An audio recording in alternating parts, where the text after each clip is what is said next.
Welcome to the Reconstructing Inclusion podcast. My name is Omri Johnson, your host.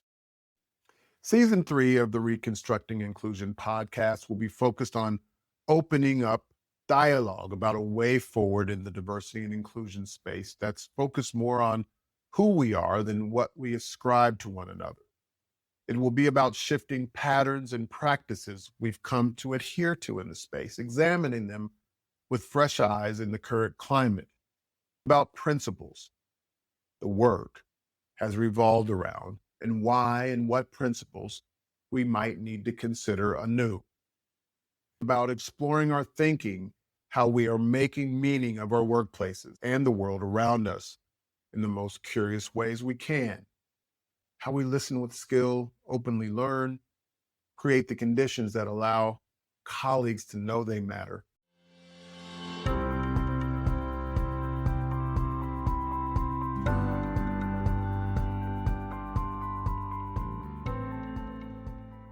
Welcome to the Reconstructing Inclusion podcast. This is Omri Johnson, your host, and I'm delighted today to have with me Maaria Mozaffar.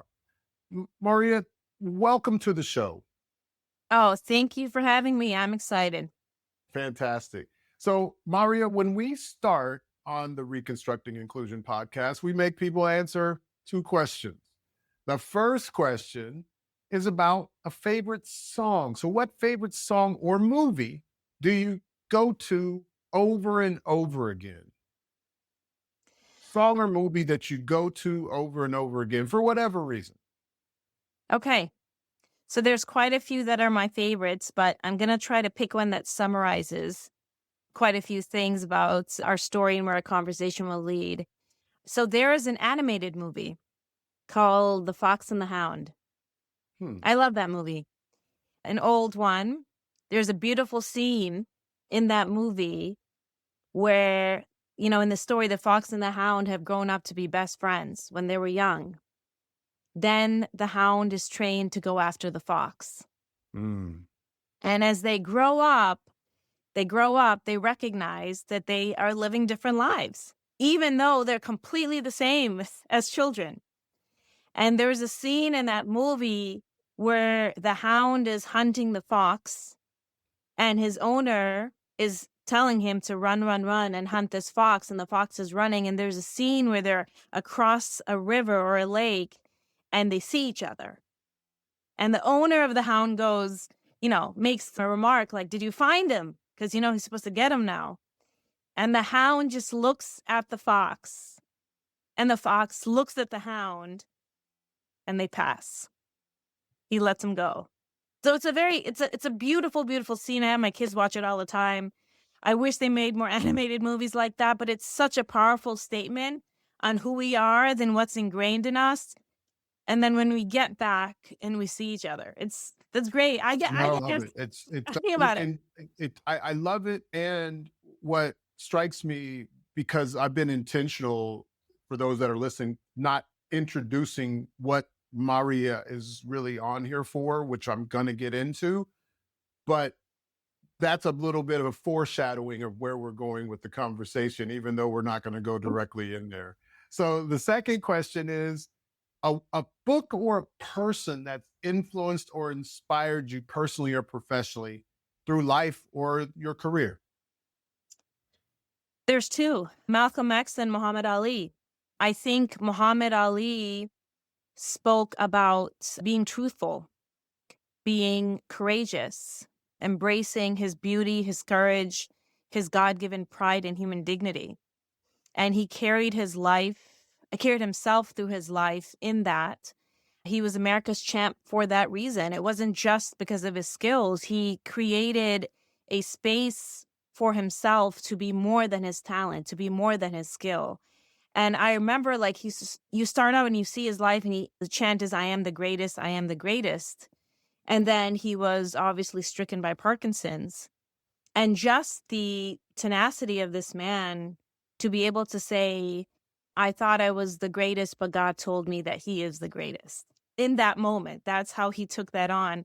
So just that beauty and that courage, what he stood for and who he was for the nation, is inspiring, and I hope that everybody continues to remember his story. And in fact, it's one of the legislations I wrote in Illinois with my team to make Muhammad Ali Day a commemorative holiday in Illinois, so people remember him again. That's And fantastic. He's been an inspiration to the world.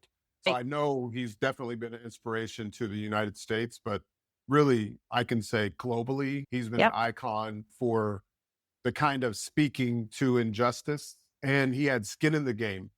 I would say soul, because he lost a lot right, from taking the stances that he did. And very few people, particularly in the world we're in now, I don't know if I would ever have that level of hmm courage. hmm And he did. And so we're on the same page with that.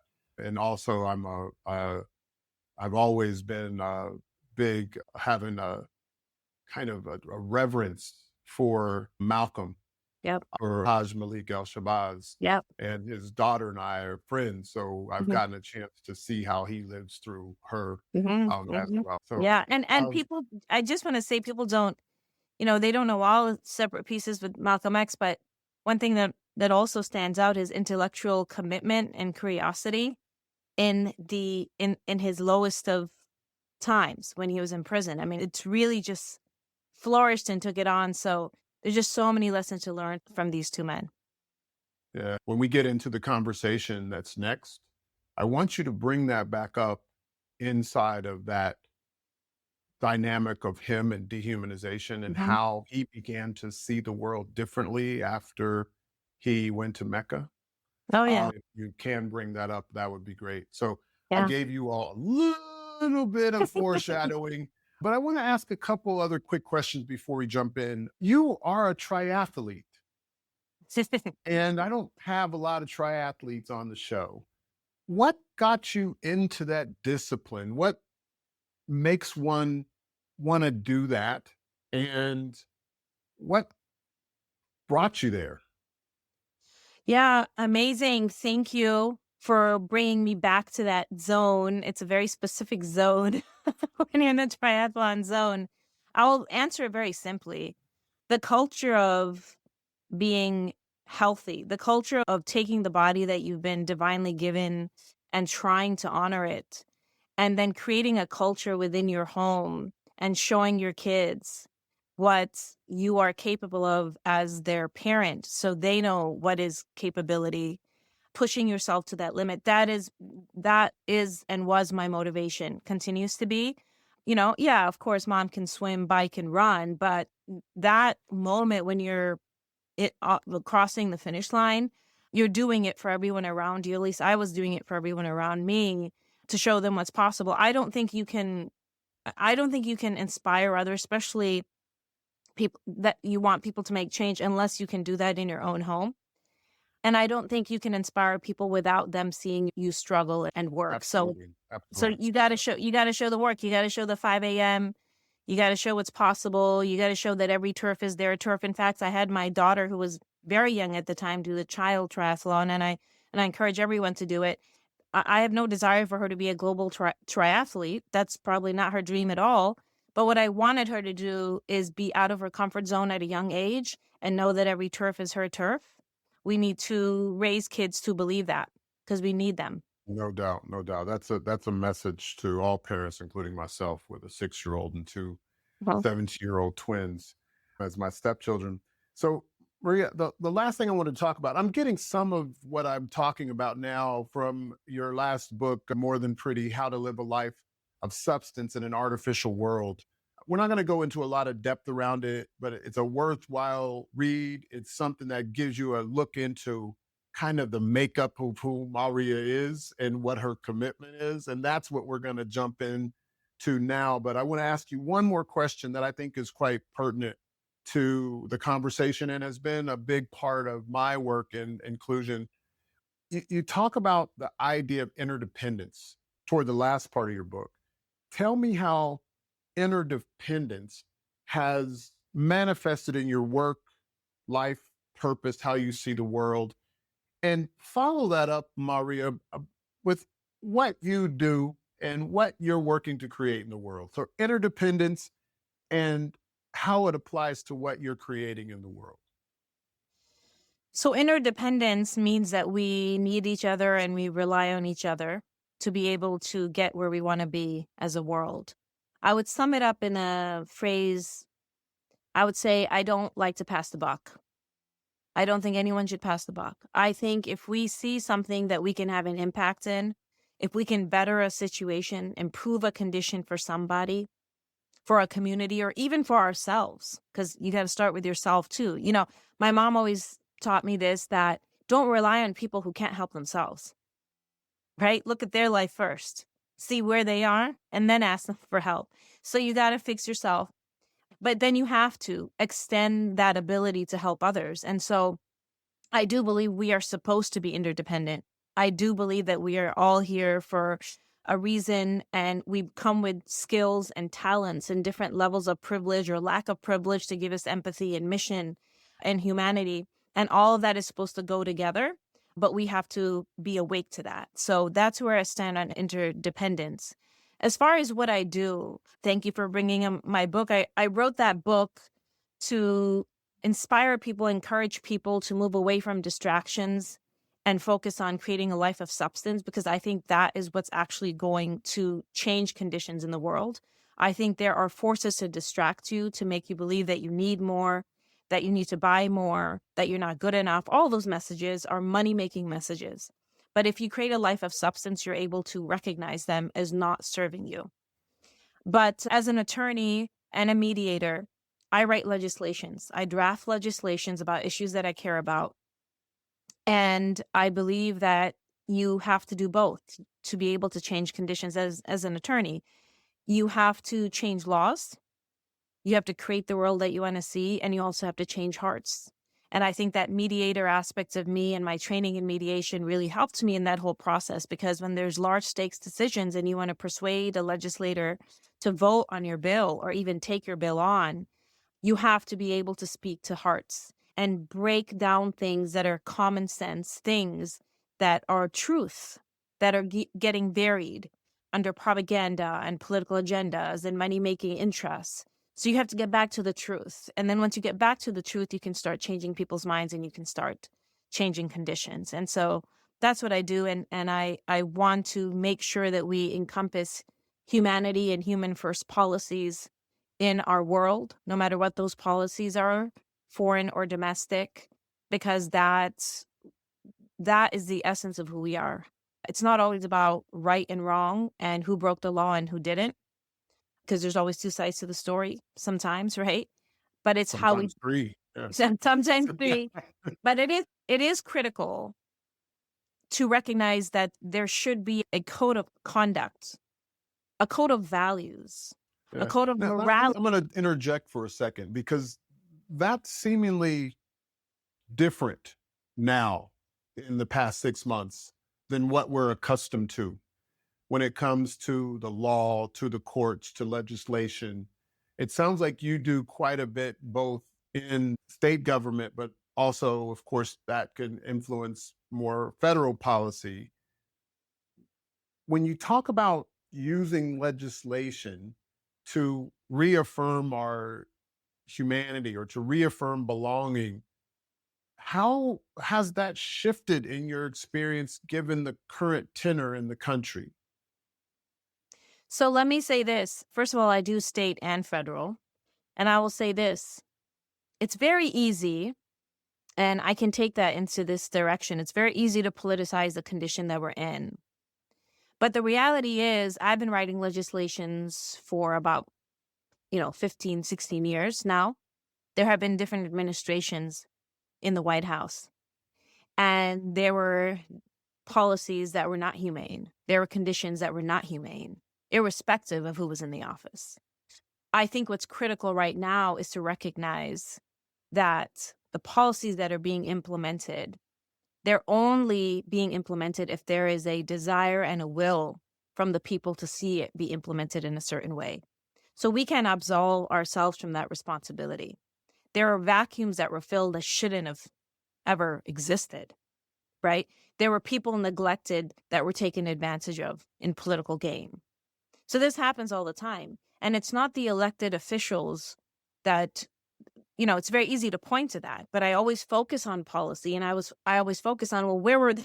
Where were they? How did the other side, allow this to happen, right? Because this is more about who we are as a people, as a world, as a nation, and we need to roll up our sleeves and take accountability of what we can do, and also understand how we got here. How we got here. What kind of thoughts did we buy into? Did we believe about ourselves and about others that allowed these certain policies to manifest in this way? You talk about, when we've talked previously, you've talked about personal responsibility. And it sounds like you're getting into that as a theme. What does that mean right now? I mean, it's some people are very happy with what's happening in the country. Other people are like, oh my God, what's going to happen to me? Others are like, oh, we're all doomed because of AI, for example. Where does this personal responsibility come in? And that somewhat ties back to interdependence. But what do you mean, and what do you think people need to be thinking about or doing to hold some of this responsibility and not just pass it off on the Yeah. politician? Yeah. So let's address the three camps that you identified, right? One is a group that's very happy to see what's happening, right? I think if you see policies and you're witnessing them and you're able to see that they're inhumane, but you are clearly seeing it as, well, they should have known better. They should have known better. So, I mean, we'll take an example. Let's get specific. If we speak about ICE raids, should have known better. I will tell you, if you are a human and you are watching a father who has not committed any crimes sit in a car to drop off his child at a Montessori, and the child's in the back seat, right? And he's trying to tell the child to be okay and kind of playfully calm the child down because there's someone knocking on the window that may not have accurate information, right? There's not a back and forth. This is not a court of law, right? These raids are not a court of law. The detention is not the court of law. You fight that after you're detained. So you have this interaction happening on your car window, and you have a little child watching her Superman basically being talked down to the point where now the window is smashed in. Okay? If you're watching that and you think it's just about, your opinion is only about to be like, should have known better, then I want to know where your humanity is. Because what message have you just given to that little girl? You don't know if this person is guilty or not guilty. You don't even know what their story is. You don't even know what the proceedings will be. You have no idea about their documentation, their paperwork. You don't know anything about that. But you do know that somebody's Superman was just attacked in front of her, and what this will do for her, for the rest of her life. So I take issue with someone who thinks it's just about legalities. You have another opinion other than, I'm very happy with what I'm seeing. Your opinion actually is, I'm very happy with the dehumanization and the lack of dignity in what we are doing and how we're doing it. I'm happy with that. I'm an undignified person. Because I don't believe in other people's dignity. So this sits well with me. That's actually the conversation one needs to have. The second camp about, oh my goodness, what's happening? I think that this feeling of disempowerment and powerlessness that the world is sharing and is like being absorbed, I think that needs to be countered. The powerlessness has to be countered. The power that you have needs to be identified, whether it be speaking to legislators, whether it be writing, whether it be figuring out what impact you can have. This is not going to work. This is not going to work for that little girl. And that it comes down to that interdependent, right? It's not Well, going you just made a motion for those of you that won't see you. What's that? What was that motion of your It's this motion of your like, two oh arms my together? goodness, hands above my head. I This is see. Yep. horrible. This is not going to work. We don't need that. We don't need that. You don't need that. You know, you need to figure out, let's roll up our sleeves and figure out what we can say, what we can do. And all of us in our own ways can say and do and speak and write and have conversations and influence. And then the third camp that you spoke about was, oh my goodness, AI is going to ruin everything. I mean, I think the reality is there has never been the ability to create a human being. Okay. Humans have not created a human being. So human beings are vital and a necessity and they're critically important and they're critically powerful. And so we're not going to pass the buck there either. I mean, I see that as passing the buck either. We don't even know what's true. They're all taking over. That's another, like, let's hide. So, there's a very interesting, I was thinking about this yesterday. There's a really interesting phrase that is misused, and I use it differently. There's this phrase called go ahead and take up space, right? There's that phrase, and it's used in a different way, like go ahead and take up space, like go into these rooms and be who you are. And I love that. But there's another way that I use this phrase, and that's don't take up space, please. Don't just take up space. Don't walk into a room and just sit there. Don't walk into the room and say, let's strategically watch this happen, and then I'll figure out if I can. I think you need to be wise. I think you need to have a plan. I don't think that is unnecessarily a bad thing, but I think you necessarily have to know that when you are in a room, you're in a situation, if you're witnessing something, if you have power, if you have a voice, don't just take up space. My stepson calls them NPCs, non-player NPCs. characters. Oh, that's right. Oh, that is perfect. That is absolutely. We don't need more NPCs in the real world. And perhaps this is beautiful. I'm giving all the credit to your son. All the credit to your. I'll let Raphael know that. Yeah. So many situations exist because of too many NPCs. There you go. Yeah, that's a deep question. That's for another podcast. I'm gonna probably steal that question at some point. So it seems like, and I don't have the data, but you mentioned it before, that there's a rise of ethnocentrism, and that we're seeing it. What can people, and let's extend that to organizations, because the social justice conversation has, in a way, been pushed back on so much now inside of organizations that people are kind of like, just like, oh, the woke people, blah, blah, blah. But the ethnocentrism is not, without consequence, even on the negative side for companies, beyond the social justice rhetoric that we often hear. What concerns do you have about this rise of ethnocentrism, and what can people and organizations do about it? So I specifically have a concern with ethnocentrism as it dictates federal policy and immigration policies. And you'll see it in Europe. We've seen it in Europe. We've seen it in Poland. We've seen it in Hungary.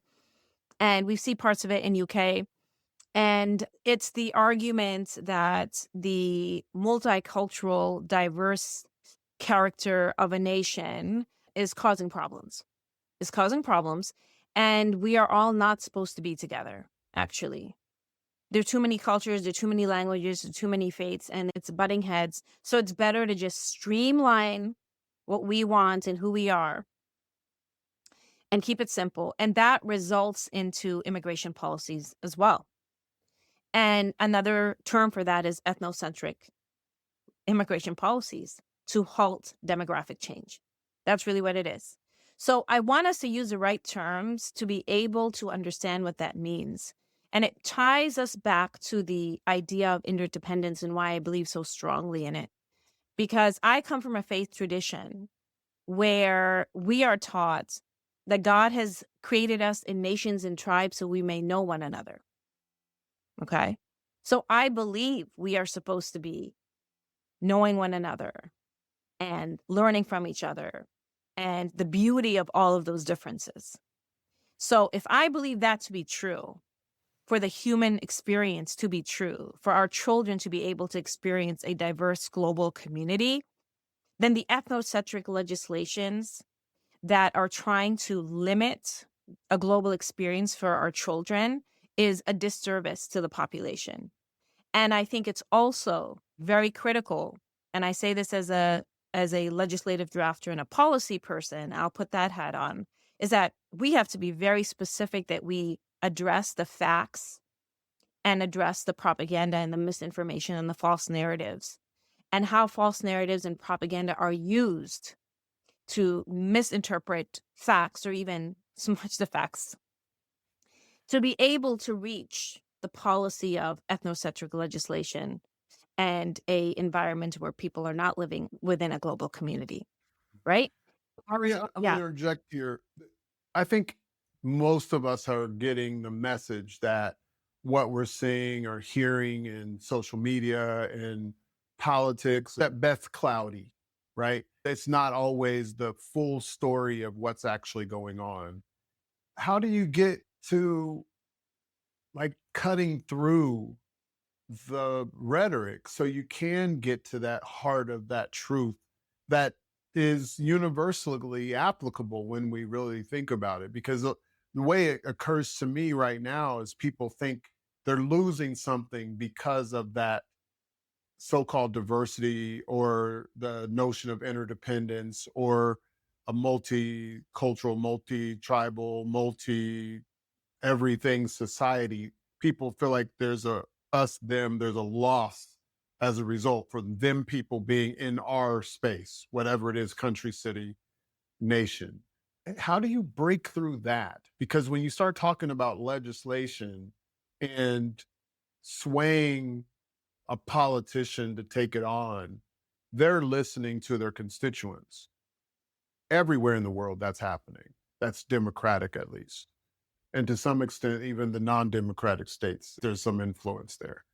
How do you break through that noise? Because it seems like we all know there's some cloudiness. So I'll just stick with that. What can we do as kind of people that are out here that don't do what you do to break through the noise? So there's three things I want to say. One thing is why it's so difficult sometimes to decipher between the cloudiness and the facts is because there is not, and I'll just talk about the United States. There is not a intentional curriculum that's been developed for global education within the school system. So this is, first of all, we need to understand that. As people that travel and live abroad, you'll see that a lot of students very young of age know a lot about international law, international politics, history, geopolitical conflicts, much more than the United States. And it's surprising. It's surprising that so many young kids know all this stuff, but they're reading and they're engaging and they're talking about all these issues and they're taking different types of media in and they're learning and the discussions are happening. So that's very critical. We need to see what curriculums are being taught as far as history and geopolitical conflict, nuances in different communities, how that is being taught to our kids. And I think that starts very, very young. And I'll demonstrate this. The desire to just even say it and to recognize it in your own school system is critical. I remember when I was being questioned at a hearing by a legislator regarding legislation that taught the contributions of all faith communities, like all different faith communities in the history of the United States, because there wasn't one. It's like everyone has had a hand in building the nation. Let's just be very real about that. And so the legislator said, Maaria, can you point to just one place where there has been this legislation that's passed and we're teaching it in schools? And I said, not one, not one. But if you vote for it, you'll be a visionary, right? And he voted for it and it passed and it exists in the state of Illinois. But the reason why I bring that up is that understanding that one-on-one communication, those conversations with people that have influence and power and the ability to change circumstances in different industries and bring about change, those one-on-one conversations are necessary, whether it be through writing or advocacy, it's very necessary. So I think once you start that education piece and you take that on, that you want to educate people and you want to understand, you want people to understand the truth, you have to take on that task. People always say, like, there's some people who you'll meet and you're like, oh, at a dinner conversation, you'll be like, oh God, not again. There he goes again. There she goes talking about this. I gotta tell you, those people are golden. Those people at those dinner parties that bring up things that are not just frivolous conversation, distracting conversations, but are get to the heart of the matter and want to discuss and engage, value those people because those people are educated and bringing it on and they're helping you because there's so many things, like you said, that are so cloudy. So the more you talk to people of different communities and different faiths, the more you'll learn, the more you ask for that type of instruction within your classrooms to talk about history. Not about changing people's minds. I'm not talking about changing people's minds and putting in political agendas. I'm talking about teaching accurate history. I mean, I will tell you, in Germany, when you go to Germany, and the fact that they showcase really the history of the Nazis and what they did and how horrible it was, the ownership of these things is very, very critical. Yeah, yeah. You cannot duck from it. You cannot duck from it because you have to engage and understand histories to be able to not repeat them. We know this. We know this. So it starts from the school, it starts from dinner table conversations, and it starts from speaking to whoever has influence within your sphere, whether it be a city council member, state legislator, elected official, or an academic that can teach, engage, and learn. And I would say this, believe wholeheartedly this, that search for the truth. So many things are cloudy. So it's very easy to say, I don't really believe anything anymore. Let's go out for a drive, right? No, search for the truth. Something's really bothering you, it's not sitting well with you. Look at multiple sources, different sources, talk to people. I've known people that will talk and be like, I'm trying to make sense of this. Can you explain this to me? And I'm not the only person that'll be having that conversation. They'll ask 5 other people, but they're searching for the truth. We have to be truth seekers. What I like about what you said, and for those who are in this space of inclusion, DEI, whatever one might call it, you talked about, I think, getting perspectives, which is big. It's a big part of cultural intelligence.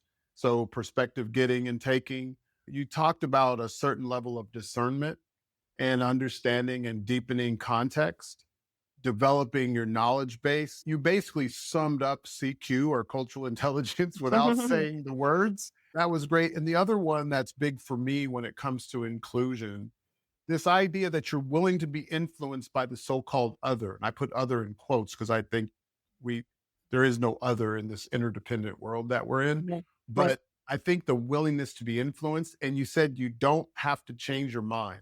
You take it into consideration in shaping your ideas in how you engage with the world.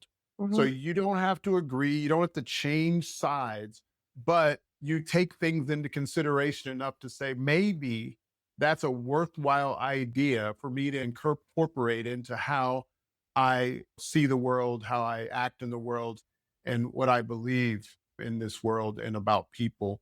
And then lastly, you just talked about getting engaged with somebody, getting closer to them, talking to them, Mhm. engaging with them, finding where you have some opportunity that is a common ground. Yeah. And I just, those themes really popped out there for me. Now, we're moving towards the end of our time, Maaria. You talked a little bit about ethnocentrism. You brought up the notion of dehumanization. How do we halt it? Because we got here somehow. How do we get here? How do we begin the process of moving past this? I say past, but understanding where we might be doing things that are dehumanizing without realizing it. And how do we then go beyond it? It's a loaded question, but that is to be our life's work, to restore humanity in all aspects. I don't believe humans have the right to consider other humans less human. I'm a person of faith. I believe in an ultimate creator. I don't believe humans have that right. I don't believe humans have a right to push their agendas and their policies by making others feel like they're less human. So, since I don't believe that, I will keep an eye on every interaction, every conversation, and every single person that is implementing dehumanizing tendencies and not pass the buck. And that could be educating, writing, reading, speaking, voting, pushing And all against of us can do those things. all of us. All of us could do those things, every single one of us. And I think the question that you asked, though, is very critical. How did we get here? How did we witness dehumanizing policies and watch it happen? And I would say, I don't think people don't realize it.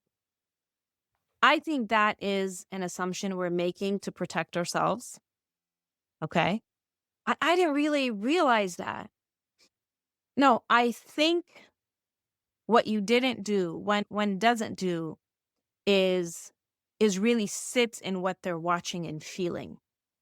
And if you actually felt you were equal to somebody, your empathy would be on. You've turned off that empathy. And since you've turned off that empathy, it's very easy for you to see that little girl in the backseat and said, shit, dad should have known better, right? Mm. It's very easy to see babies being crushed under buildings and said, someone else is to blame. Watch your baby be crushed under buildings. Yeah. We'll see if you're going to look for someone to blame, or you're going to put on your backpack, put on whatever you can and say, let's lift this up.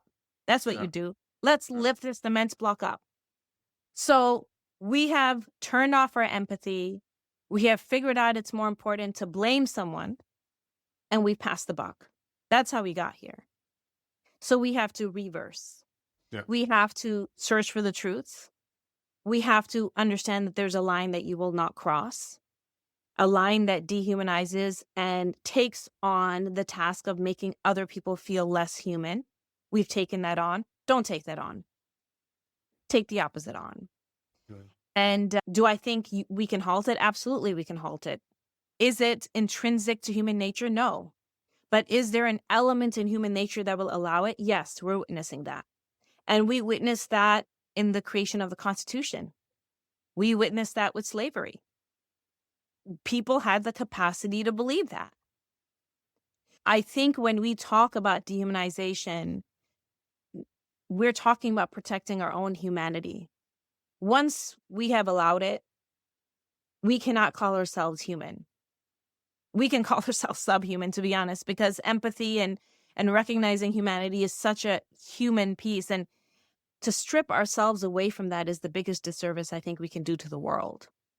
And I would just say this, that you go, I don't know if you've been to safaris or you've seen animals interact the way that they do.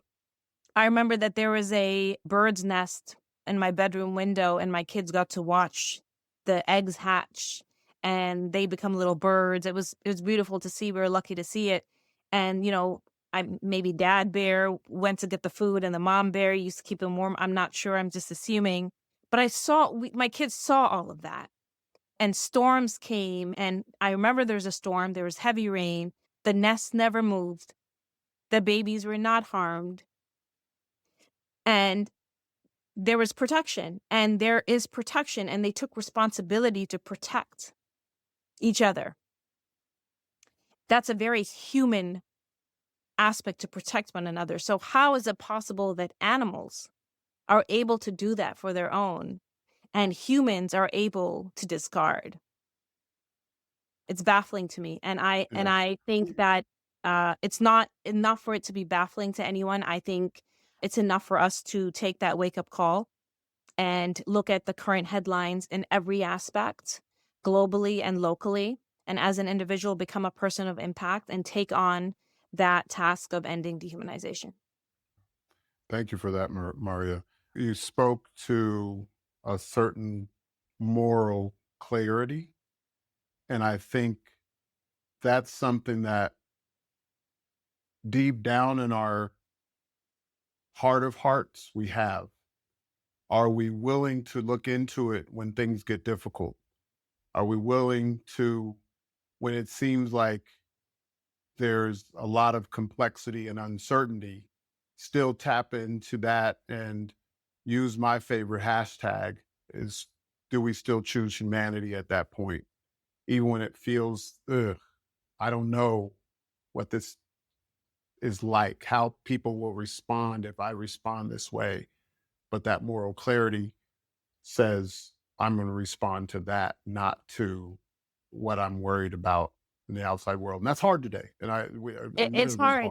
If I may say, what the battle is between what you've described, what the battle is between is the personal ego and the personal protection and the personal survival and the personal fear and insecurity, versus recognizing that if you stand for moral clarity, you stand for truth, and you stand for humanity, that you deserve to be protected and you deserve good things. But if you're taking up space and you're allowing it on your watch, God help you. Yeah. Well, Maria, we covered a lot. What did I not ask you that I should have as we close?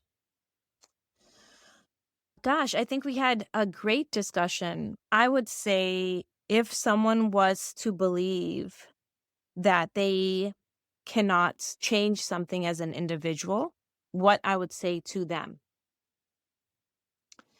That's a question I think people have. It's like, well, what can I do? And we've answered in different ways. And does one voice really matter? Right. And I would say one voice absolutely matters.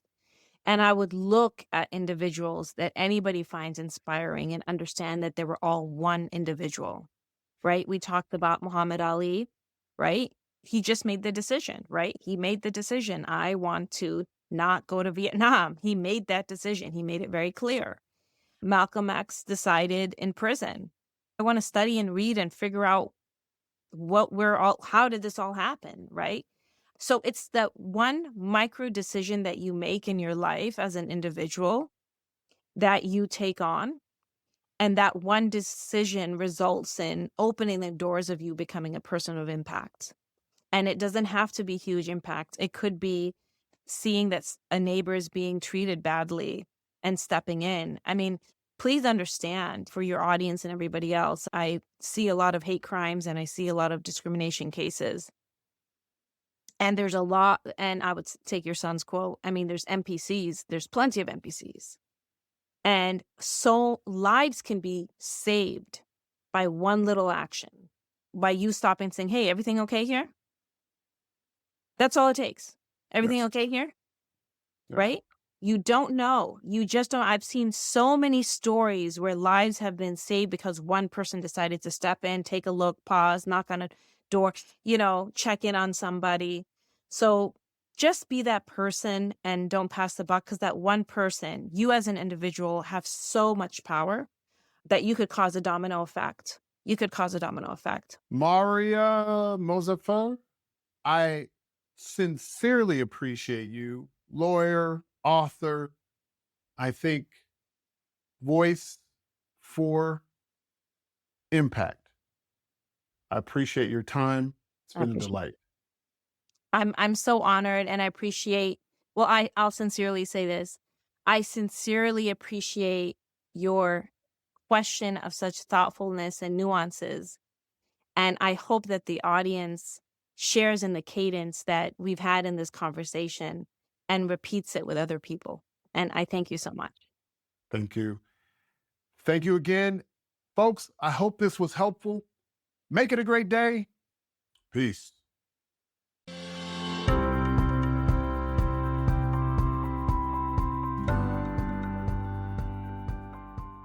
If you are committed or simply a little bit curious about how to make DEI accessible to everyone, actionable, that is, unambiguously prioritized and sustainable, aligned with personal and organizational purpose, hit the subscribe button.